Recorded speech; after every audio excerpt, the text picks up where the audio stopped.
우리 모두에게 꼭 필요한 것은 복음입니다. 온 인류에게, 모든 사람에게 다른 것은 없어도 정말 꼭 필요한 것은 복음입니다. 이 복음만이 정말 모든 인생을 살릴 수 있어요. 영원한 생명을 얻게 되는 것입니다. 그 복음을 받으면 살아나는 역사가 일어나는 것입니다. 우리 예수님은 우리에게 복음을 주시기 위해서 오신 거예요. 가장 기쁜 소식, 굿뉴스, 이 복음을 가졌다면 정말 감격하며 살지 않을 수 없는 거예요. 참 이 복음을 경험했다, 이 복음을 받았다, 가장 큰 복을 받은 겁니다. 그 복음을 받은 사람들은 정말 이 기쁜 소식을 전하지 않을 수가 없는 겁니다. 그렇잖아요. 예수 믿으면 영원한 생명을 얻을 수 있다. 예수 믿으면 산다. 예수 믿으면 살 수 있다. 회복될 수 있다. 영원히 살 수 있다. 영원한 복을 받는다. 이거보다 더한 복이 어디 있겠습니까? 그런데 이 복음에 대한 이 가치, 이 복음의 능력, 이 복음의 은혜를 제대로 깨닫게 되어지면 정말 인생이 확 바뀌어지는 거거든요. 인생이 완전히 바뀌어지는 겁니다. 오늘 이 본문 이사야서 60장은 바로 이사야 선지자가 이제 이스라엘 백성들을 향해서 예언하는 말씀이지요. 이제 바벨론의 포로 생활이 끝나고 이제 장차 하나님께서 완전히 회복시켜 주실 텐데 일어나 빛을 발하라.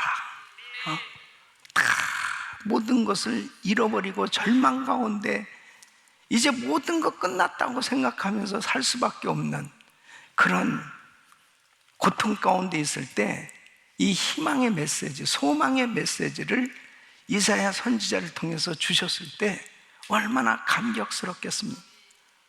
여러분, 우리가 신앙생활하면서 참 중요한 것이 뭐냐면 하나님의 음성을 들을 수 있는 거예요.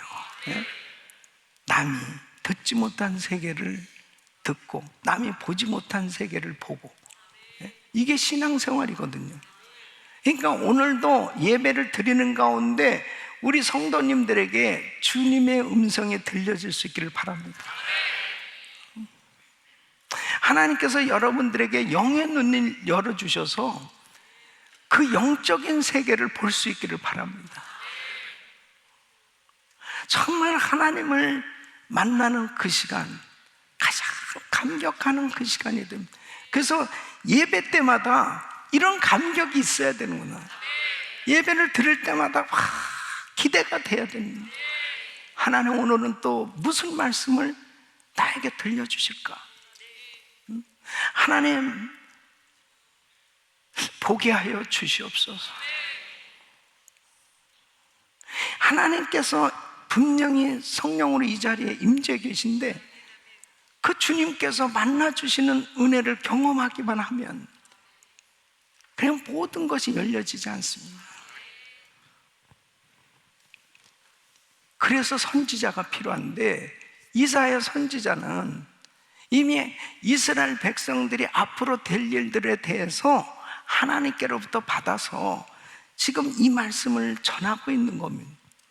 사실 어떤 면에서는 이사야 선지자는 앞으로 인류의 모든 끝까지 이 종말의 때에 될 일까지 다 하나님께로부터 받아서 마치 사도 요한이 밥 못 싸우면서 요한계시록을 받았던 것처럼 그렇게 앞으로 될 모든 일들을 하나님께로부터 받았어요. 우리가 좀 신앙생활하면서 이 신령한 은혜를 받아야 됩니다. 신령한 은혜. 영적으로 가려진 부분이 너무 많이 있습니다. 어떤 면에서 보면은 우리 신앙에 정말 리셋이 필요해요. 예. 다시 좀 껐다 켜야 모든 것이 선명하고 새롭게 다시 시작되어져야 될 부분들이 너무 많이 있는 거예요. 그래서 예배 드릴 때마다 하나님, 내 신앙에 리셋이 되게 하여 주시옵소서. 그래서 좀 뭔가 그냥 흐리고 버벅거리는 그런 것들이 좀 싹 거쳐지고 다시 한번 아주 클리어하게 분명하게 하나님과의 나와의 관계가 회복되게 하여 주시옵소서. 이스라엘 백성들이 왜 포로가 됐습니까? 아니, 하나님의 선민으로 엄청난 하나님의 약속을 받고 축복 가운데 살아야 될 이스라엘 백성들이 왜 바벨론의 포로로 잡혀가서 그렇게 비참하고 처참한 그런 어려움을 겪으면서 살아야만 되는 겁니까? 그 분명한 이유를 바로 알 수 있다면은 다시는 그러한 불행한 역사를, 그런 전철을 계속 밟지 않을 거예요. 하나님께서 이제 이사야 선지자를 통해서 이제 됐다는 거예요. 이제 회복의 때를 허락하시겠다. 일어나 빛을 발하라. 사랑하는 성도 여러분, 어떤 때는요, 참 우리가 신앙생활하면서 원치 않는 고난을 당하면서 힘들고 어려운 그런 시기를 보낼 때 있잖아요. 근데 항상 그렇게 어렵고 힘든 일만 겪는 거 아니에요. 어느 때가 되면 이제 그 어두움 터널도 다 지나가게 되고 밝은 빛을 보게 될 날이 오는 거예요. 근데 중요한 것은 바로 그 고난의 때에 내가 하나님의 뜻을 바로 이해하는 것이 중요한 거예요. 그것을 깨닫지 못하면은 항상 답답한 신앙생활이 너무 오래돼요. 침체기를 너무 오래 겪으면은 신앙이 병들게 돼 있습니다. 그래서 어떤 면에서는 하나님이 우리에게 이렇게 고난주간도 또 그리고 이 부활주일도 이런 절기를 하나님이 허락하시는 것은 다시 한번 이런 복음을 통해서 우리 신앙의 리셋을 다시 한번 이 십자가의 복음을 통해서 나의 잘못된 모든 부분들이 정리되어질 수 있는 시간을 주시는 거예요. 그래서 이 십자가의 복음으로만이 바로 우리는 새로워질 수 있습니다. 오늘 이제 이 말씀을 통해서 이스라엘 백성들이 이제 하나님께서 이 회복의 은혜를 주실 텐데, 이 1절부터 한번 3절까지 우리 같이 한번 읽어보겠습니다. 시작. 일어나라, 빛을 발하라. 이는 내 빛이 이르렀고 여호와의 영광이 내 위에 임하였음이라. 보라, 어두움이 땅을 덮을 것이며 캄캄함이 만민을 가리우려니와 오직 여호와께서 내 위에 임하실 것이며 그 영광이 내 위에 나타나리니 열방은 내 빛으로, 열왕은 비치는 내 광명으로 나오리라. 아멘. 자, 어두움이 땅을 덮을 것이며 캄캄함이 만민을 가리운다. 죄악으로 말미암아 이제 하나님의 진노로 온 땅이 깜깜하게 되었을 때, 죄 싹슨 사망이, 죄로 인해서 모두가 다 망하게 되었을 때에 이제 오직 여호와께서 내 위에 임하실 것이며 그 영광이 내 위에 나타나리니 하나님의 구원의 빛이 이스라엘 백성들에게 비추어 주시는 은혜를 주시겠다는 거예요. 바로 빛으로 오신 분이 예수 그리스도십니다. 그분이 빛을 비춰 주실 때 그 빛을 받은, 그 복음을 받은 하나님의 자녀들이 이제 빛의 자녀로 세상을 향해서 빛을 비추는 놀라운 은혜의 삶이 될 것을 말씀하고 있는 겁니다. 그래서 3절 말씀은 시작, 열방은 내 빛으로, 열왕은 비추는 내 광명으로 나오리라. 아멘. 이스라엘에게 임한 빛이 이제 먼 나라 이방에게로 확장되고, 그리고 결과적으로는 그 이방인들까지 하나님 앞에 돌아오는 역사가 일어날 것을 말씀하고 있는 것입니다. 이 말씀이 어떻게 이루어졌죠? 결국은 오순절날 마가의 다락방에 성령의 불이 떨어졌어요. 그 성령의 불을 받은 백이신분들을 통해서 이제 교회가 세워졌습니다. 예루살렘 교회가 세워졌습니다.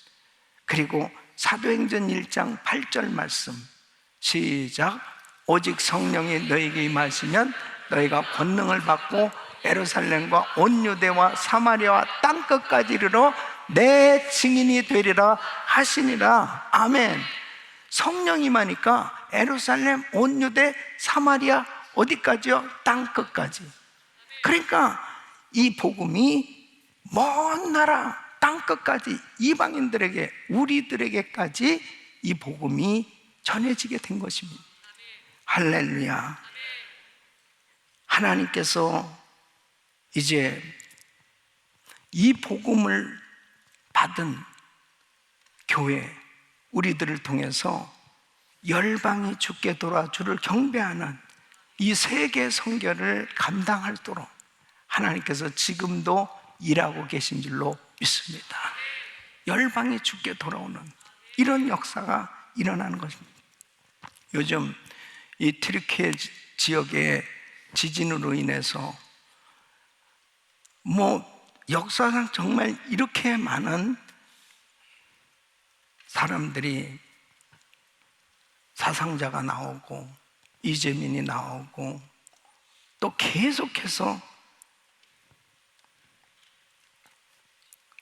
여진이 계속 발생함, 끊임없이 계속 지금도 일어나고, 또 그 구호하기 위해서 정말 그곳에서 사역하는 그 봉사자들, 그 선교사님들 참 너무너무 귀해요. 이야기 들어보니까 거기 어디 있을 숙소도 없는 거예요. 그러니까 이제 텐트를 치고 거기에서 이제 구호품을 나눠주고 그러는데, 그 어느 지역에 또 홍수가 나서 그것마저도 막 휩쓸려 가고, 그런 가운데서 얼마나 어렵겠습니까? 참 너무 귀한 선교사님들, 또 그 봉사하신 분들을 위해서 우리 한번 격려의 박수 한번 하겠습니다. 우리 GMI 선교사님들도 지금 한 3팀들이 사역을 하고 있는데, 이번에 이제 우리가 4월 달에 저도 우리 선교팀들하고 그 튀르키예 지역에 가서 티드 인도하고 또 그 구호하고 있는 그 지역도 방문을 하게 될 것입니다. 근데 그러한 사역들이 이루어지는 그 현장을 위해서 기도를 하면서 이런 생각을 했어요. 결국은 인생은 뭐 이렇게 살든 저렇게 살든 어쨌든 한 번은 이 세상을 떠나게 되는데 정말 뭐가 필요할까? 육신을 가지고 사는 동안에 가장 중요한 것은 예수님 만나야 된단 말이에요. 예수님 만나지 못하면 nothing, 아무 소용이 없는 거예요. 아무 소용이 없는 거예요. 그러니까 어떤 면에서는 지금 가장 극심한 환난과 시험을 당한 그 장소, 거기에 무슬림 지역입니다. 그러니까 어떤 면에서는 지금 우리 선교사님들이 그곳에서 구호품을 나눠주고 사역을 하면서도 복음은 못 전해요. 또 이렇게 너무나 이 반발이 심하고 여러 가지 그런 또 어려움이 있으니까. 그런데 분명한 것은 빛의 자녀들이 빛의 복음을 가지고 구하는 그 상황 속에서 성령님은 역사하신 줄 믿습니다. 주님이 하시는 거예요. 저는 그거 확실히 믿어요. 우리가 그 땅을 밟고 그 땅을 위해서 축복할 때 우리 주님은 함께 동행하실 줄로 믿습니다. 이런 비극적인 상황을 맞이한 그런 현장, 하나님께서 이 복음을 비추어 주시는 기회로 저희들을 사용하시는 줄로 믿습니다. 그래서 중요한 것은 바로 이 마지막 때 우리가 정말 해야 될 일이 뭐냐면 복음 전하는 일입니다. 우리에게서는 다시 오실 예수를 전해줘야 되는 것입니다. 다시 오실 예수. 그 복음을 받으면 사는 거거든요. 복음을 받으면 사는 거예요. 요한복음 5장 17절에 이렇게 말씀하십니다. 예수께서 저에게 이르실 때 내 아버지께서 이제까지 일하시니 나도 일한다 하십니다. 예수님 말씀합니다. 아버지께서 이제까지 일하시니 나도 일한다. 주님은 지금도 일하고 계십니다. 우리를 통해서 바로 교회가 해야 될 일이 뭡니까? 주님의 일이 뭡니까? 바로 가장 중요한 것은 복음 전하는 거예요. 복음 전하는 거예요. 이거보다 더 중요한 것은 없어요. 이거보다 더 시급한 일은 없어요.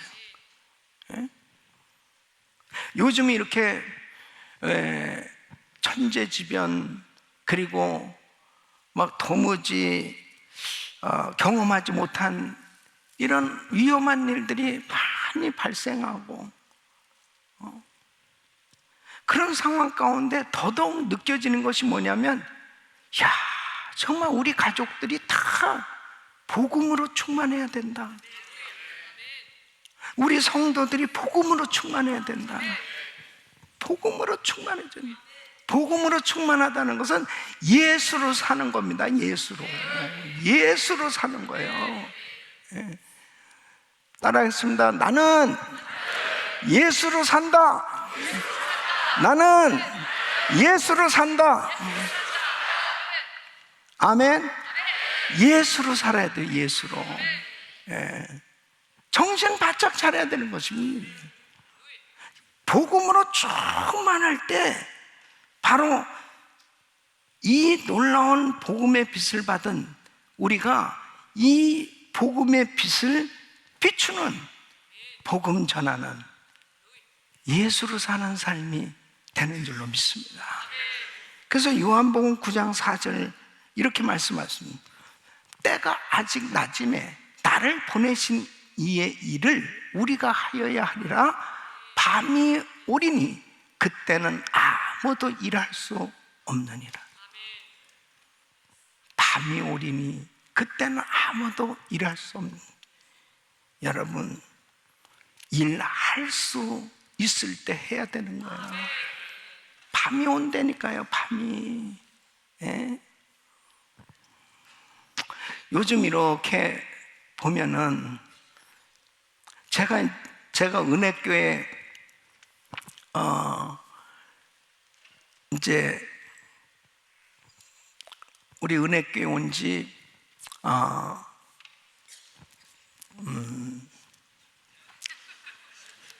한 38년이 됐습니다. 38년. 38년. 그때 만난 분들을 지금 이렇게 보면 여전히 젊어요.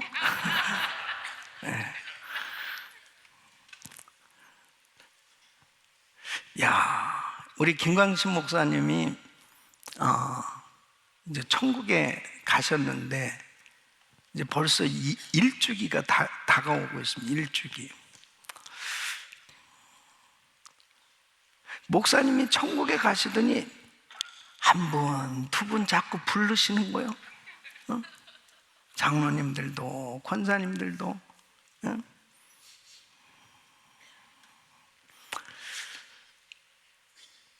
언젠가는 천국에 가서 우리가 또 정말 기쁨으로 만날 그때가 있겠지만은, 육체를 가지고 사는 동안은 이게 한정된 시간이거든요.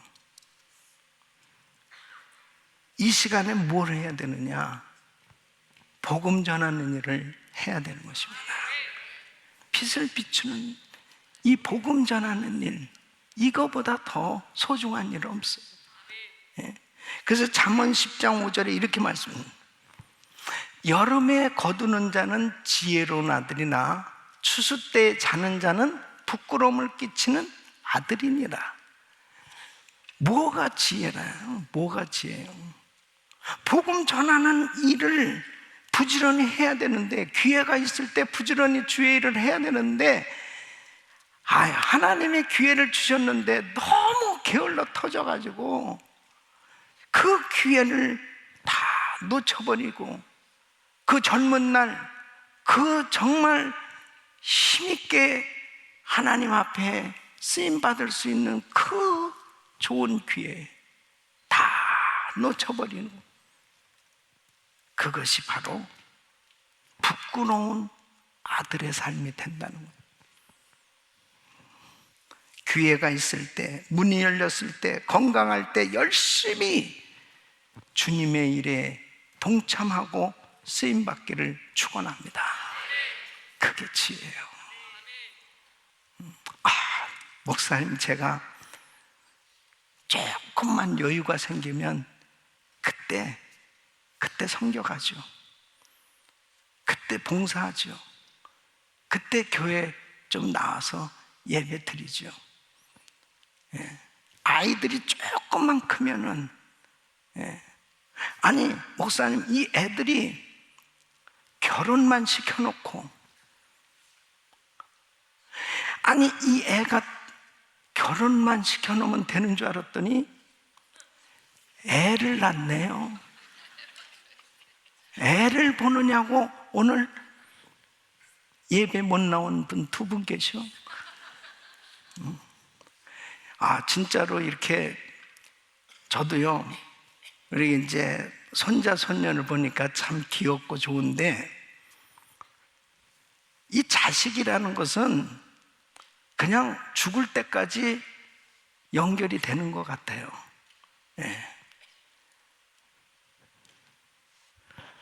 우리가 사랑으로 섬기고 다 모든 건 좋아요. 그러나 우리가 할 수 있는 것은 복음 전하는 일, 이 일만큼은 하나님 주신 사명이에요. 기회를 놓치면 안 됩니다. 문이 열렸을 때 복음을 전해야 되거든요.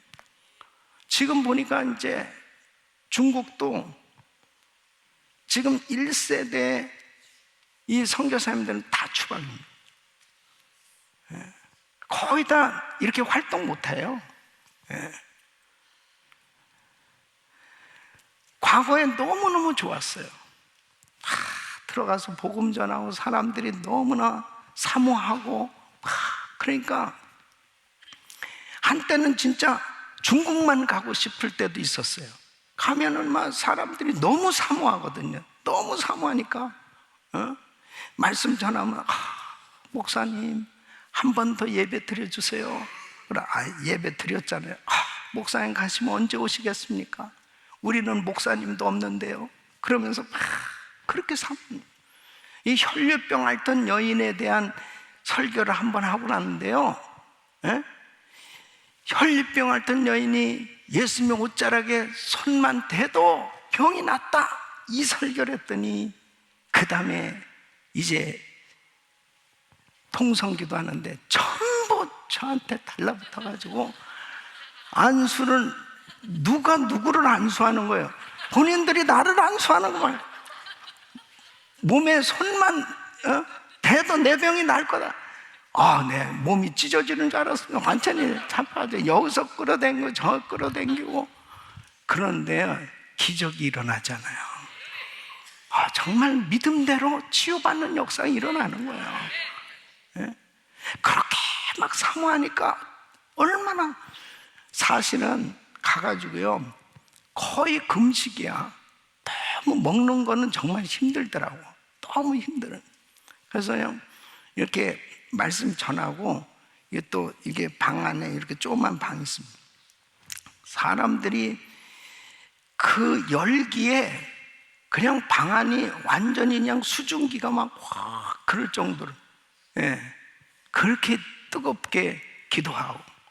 그럼 방 안에 들어갔는데 이게 담요고 뭐고 이게 습기가 차서 눅눅한 거예요. 그래도 이제 그냥 조금 쉬는 시간이니까 이렇게 누워 있잖아요.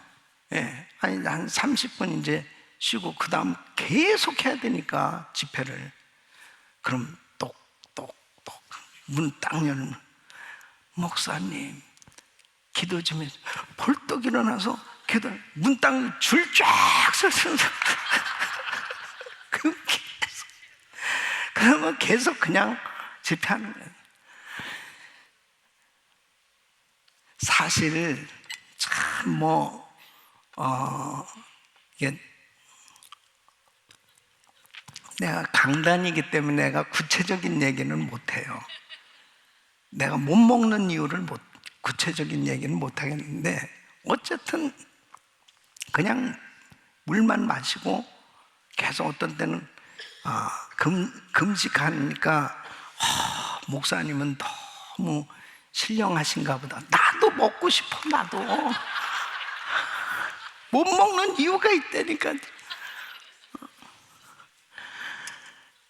한번, 그런데 그 영혼들의 눈이 똘망똘망하면서 그냥 초롱초롱 빛나면서 그렇게 찬송 한 곡을 불러도 그냥 완전히 절규하면서 완전히 기도가 찬송이고 찬송이 기도고, 그렇게 사모하니까 목회자는요 정말 고달프고 힘들고 이렇게 정말 시달려도 그렇게 사모하는 영혼을 보면 얼마나 행복한지 모릅니다.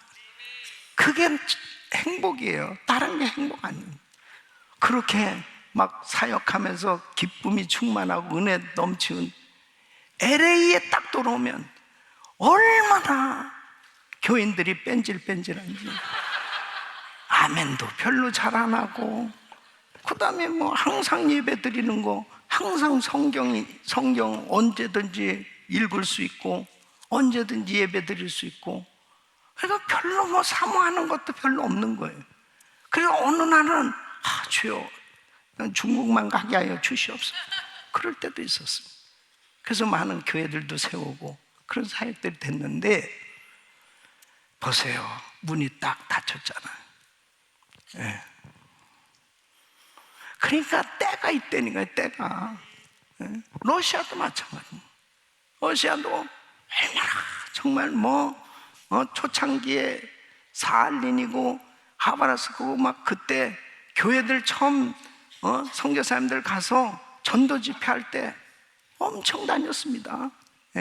눈 이만큼 쌓인데 가다가 차 쓰고 막 그런 가운데서 걸어서 또 가서 막 집회를 하고 다치지, 들어가지도 못하잖아요. 베네수엘라도 마찬가지잖아요. 이렇게 곳곳마다 딱 닫혀지는 이런 모습들을 보면서 기회가 있을 때, 열렸을 때, 할 수 있을 때 해야 됩니다. 해야 돼요. 여러분, 뒤로 미루시면 안 돼. 뒤로 미루면 안 된다니까. 내가 어느 때까지 계속 다음에요. 형 조금만 기다리세요, 목사님. 언제까지 기다리면 언제까지?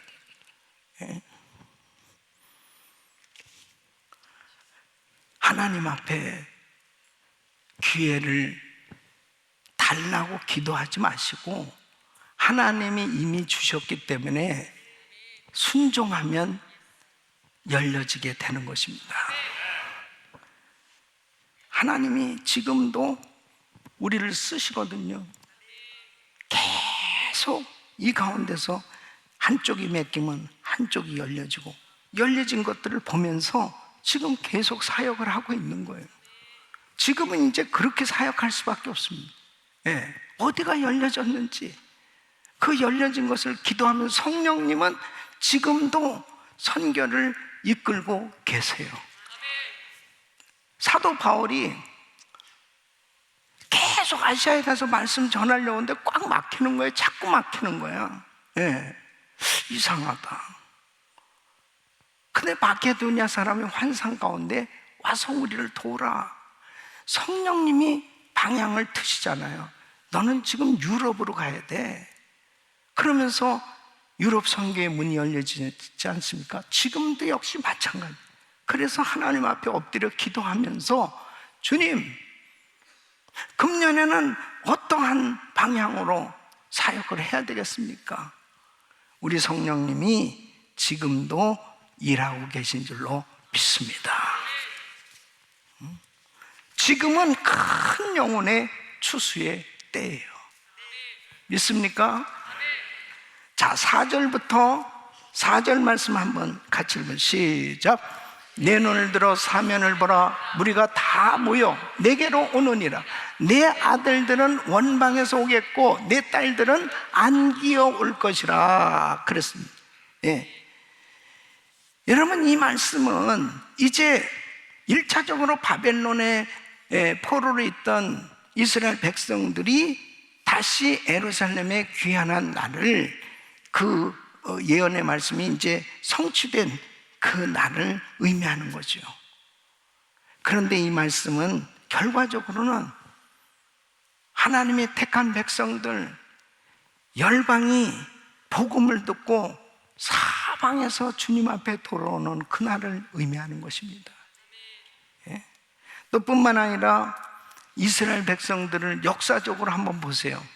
AD 70년에 그들은 다 디아스포라, 전 세계로 흩어지게 되지 않습니까? 나라를 잃어버리고 유리방황하면서 흩어졌던 이 유대인들이 하나님의 기적 같은 역사하심으로 1948년에 이스라엘이 건국되지 않습니까? 그 건국되면서 지금까지 전 세계에 흩어진 이 유대인들을 모으는 이 알리야 운동이 계속 진행이 되고 있습니다. 그러면서 저희가 이제 이번에도 이제 9월에 이스라엘에 가게 되는데, 보통은 이 일반적으로 정통 유대인들이 참 예수 믿기가 정말 어렵습니다. 예. 근데 이렇게 알리야 운동을 통해서 구소련 지역에 살던 이 러시안 주이시들, 이 사람들의 100만이 넘는 사람들이 이스라엘로 오게 됩니다. 근데 이 사람들이 구소련 지역에 살 때 예수를 믿게 되었단 말이에요. 이 사람들이 들어가서 불을 붙이기 시작하는 거예요. 이 사람들도 뭐 유대인이죠. 예. 그러나 사실 엄격히 말하면 러시안이라고도 말할 수도 있고, 그 지역에 중앙아프리카에 중앙아시아에 사는 사람들, 거기에서 태어나서 거기서 살았으니까요. 그러나 자기는 이제 주이시라 이거예요.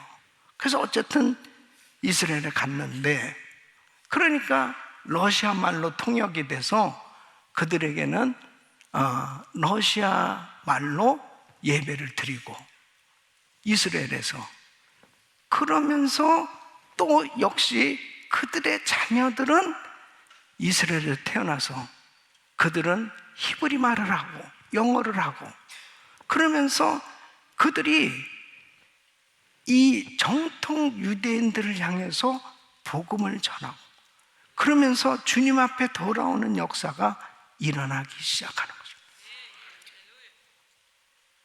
너무나 놀랍지 않습니까?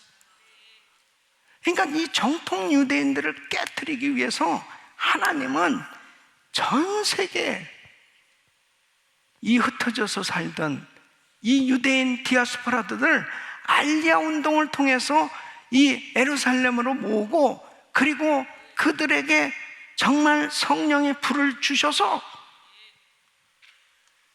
택한 유대 백성들을 구원케 하시는 이 놀라운 역사를 하나님께서 이루고 계신 겁니다.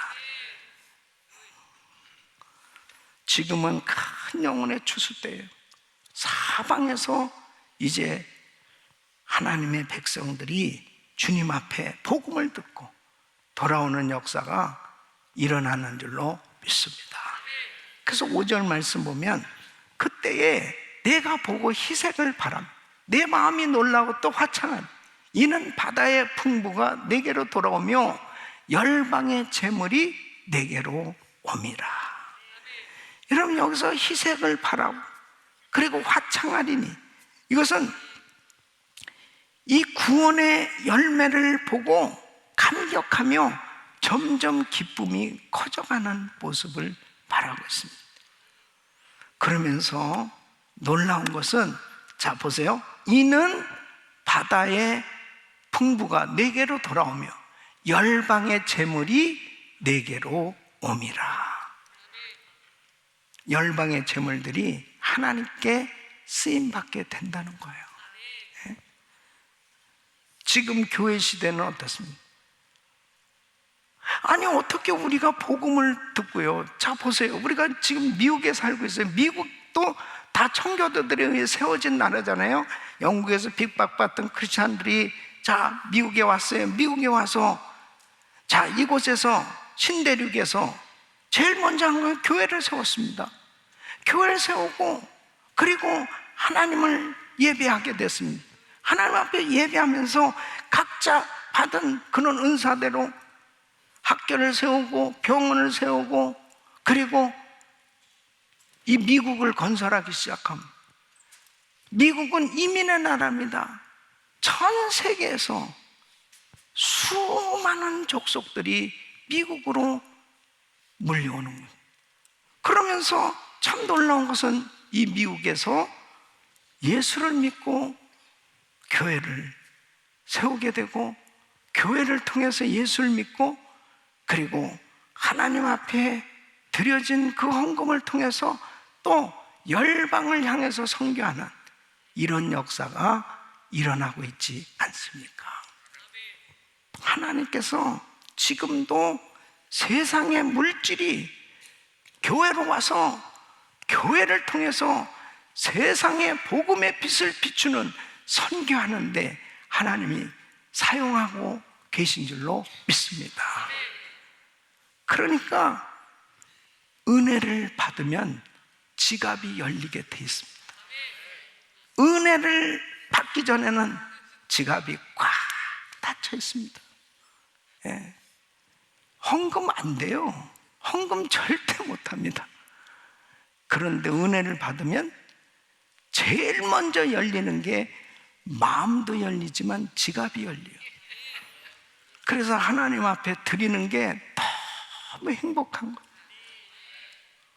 여러분 요즘 헌금 시간이 없어서 너무 슬프시죠? 헌금 시간 어느 교회 내가 부흥회 갔는데 자 헌금 시간이다 그러니까 헌금, 자 여러분 헌금 봉투 드세요 그러면서 웃으라고 그러더라고 목사님이. 여러분 웃으세요, 헌금 시간이다 그러면서. 얼마나 슬펐으면 그걸 가리키겠냐고. 성도들한테 그걸 가리키겠냐고. 근데 요즘 사실 그냥 헌금 시간 없으니까 나도 그냥 편하네. 얼마나 떨리는 사람들이 많겠어.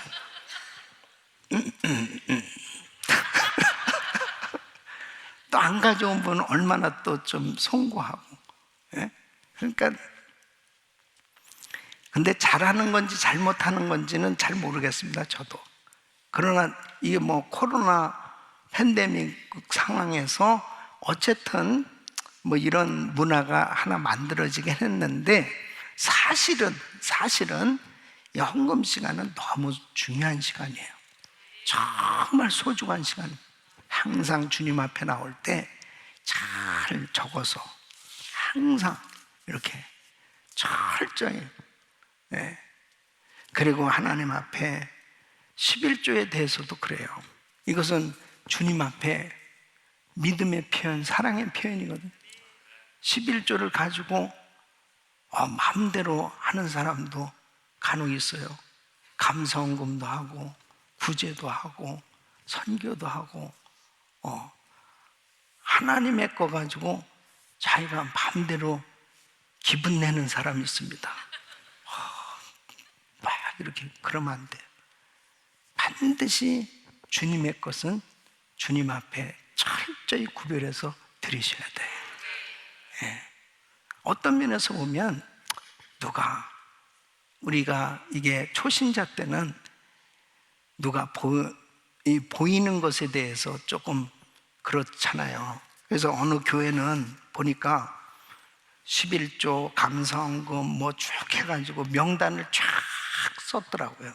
예, 11조 한경 뭐 이렇게 감성금 한경 뭐 이렇게 쫙 나오더라고요.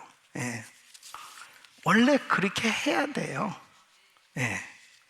그런데 저는 떨려서 못합니다.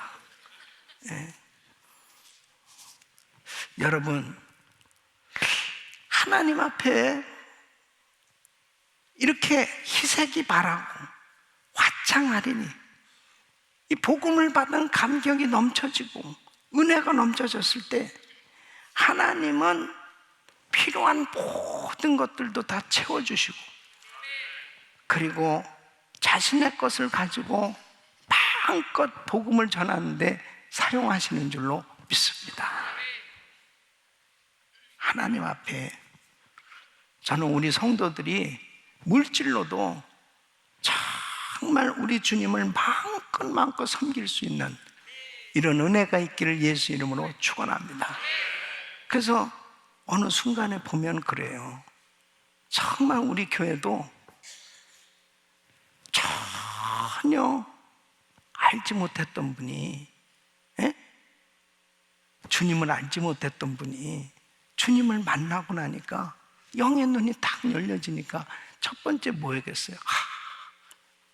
어떻게 하면 하나님 앞에 좀 쓰임받을까? 어떻게 하면 하나님 앞에 좀 드려져 볼까? 그런 생각을 가지면서 정말 과거에는 내가 정말 너무 많은 걸 가지고 나만을 위해서 살았었는데, 이제는 분명히 드려야 될 분이 있다. 내가 그분을 만났다. 내가 정말 무엇을 위해서 살아야 될지를 깨닫게 됐다.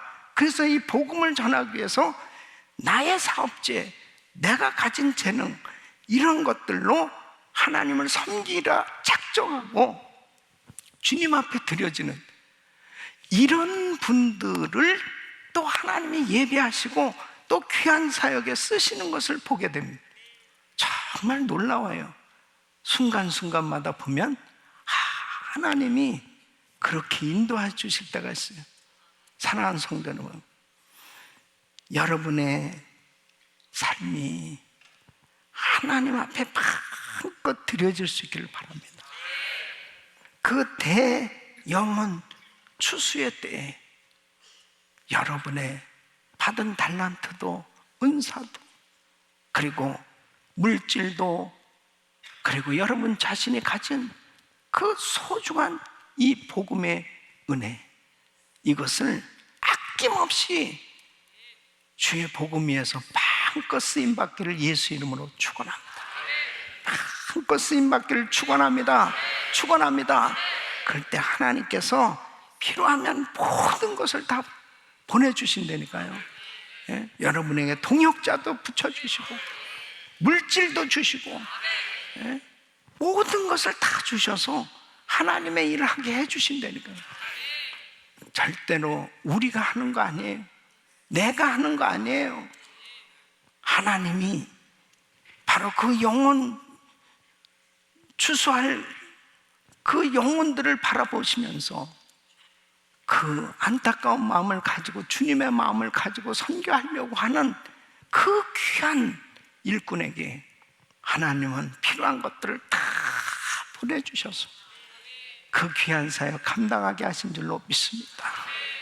우리 교회가 지금까지 선교하려고 정말 그야말로 우리 초창기에는 우리 김광신 목사님, 그냥 있으면 모든 것을 다 선교를 위해서 드렸어요. 그러다 보니까 우리는 너무 힘든 시간이 많이 있었습니다.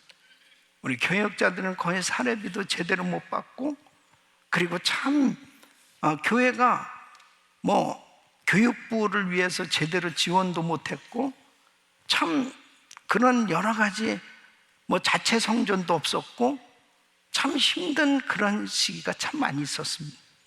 그런데 보니까 그 영혼 구원하는 일을 위해서 온통 집중해서 드려졌더니 하나님께서 우리 자녀들도 책임져 주시고 우리 교회도 책임져 주시고 하나님께서 우리 성도들도 책임져 주시고 주님 기쁘시게 해드리니까 우리가 챙기지 않아도 주님이 챙겨주시는 은혜로 하나님께서 축복해 주신 줄로 믿습니다. 우리 사랑하는 성도 여러분, 지금은 큰 영혼의 추수 때예요. 여러분은 지금 어떻게 하나님 앞에 쓰임받고 계십니까? 오늘 밤 다시 한번 기도하면서 하나님은 우리들을 통해서 지금도 열방이 주께 돌아 주를 경배하는 선교가 이루어지길 원하시는데 지금 안 되면 정말 기도는 할 수 있잖아요. 몸이 아프고 힘들어서 선교지는 못 가고 정말 생활이 너무 힘들어서 선교지 갈 수 있는 형편이 못 되고, 그러면 여러분 전도는 할 수 있다고요. 내 이웃집에 전도는 할 수 있고 내가 교회 나와서 예배는 드릴 수 있어요. 하나님 앞에 먼저 내 자신을 온전히 올려드리고 하나님 앞에 기도를 온전히 올려드리면 때가 되면 하나님이 다 열어주신단 말이에요. 다닐 수 있게 해주시고 건강 주시고 물질 주시고 믿음 주시고 하나님께서 역사하신 줄 믿습니다. 절대로 생각만 하고 그냥 주저앉아 있지 마세요. 생각만 하고 그냥 하나님 앞에 불순종의 자리에 있지 말고 믿음으로 발을 내디디면 하나님께서 역사하실 줄 믿습니다.